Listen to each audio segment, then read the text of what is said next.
From a U.S. standpoint, the UAE LLCs are by default treated as foreign corporations. So you do, I think when you look at the structure, right, the definition of a controlled foreign corporation for U.S. tax purposes is, a foreign company more than 50% owned by U.S. shareholders.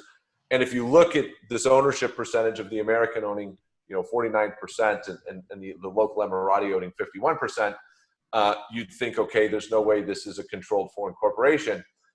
But, your local partners, in essence, working in a nominee capacity, due to this side agreement. So we normally wind up taking the position that, if the local partner is getting, a flat fee per year, we take the position that the UAE investor is actually the 100% owner, and would report it that way. Or if you had a profit split that was 95% to the U.S. and 5% to the Emirati, we'd maybe treat the U.S. as a 95% owner. So even though on the face of it, it's not a CFC, in reality, a lot of times the LLC is a CFC. Now, next thing is tax nexus in the United States is expanding greatly. It used to be pretty much that one wasn't considered to have nexus unless there was some sort of physical presence, employees, for example, assets here. With the digital economy, that is all changing really, really rapidly.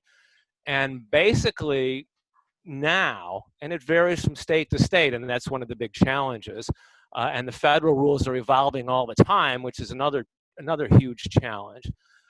But just an economic nexus will quite often give a foreign company or foreign individual involved with the United States tax nexus for either income tax or sales tax. So that's another thing that one has to really, really plan for, especially a digital business that's going to be perhaps, roughly speaking, selling into the United States with no physical presence whatsoever, but over the internet. Like think like an Amazon or something like that, a sale by a foreign individual or entity through Amazon. That can create taxes and compliance obligations. So one needs to plan for that before diving into the U.S. market.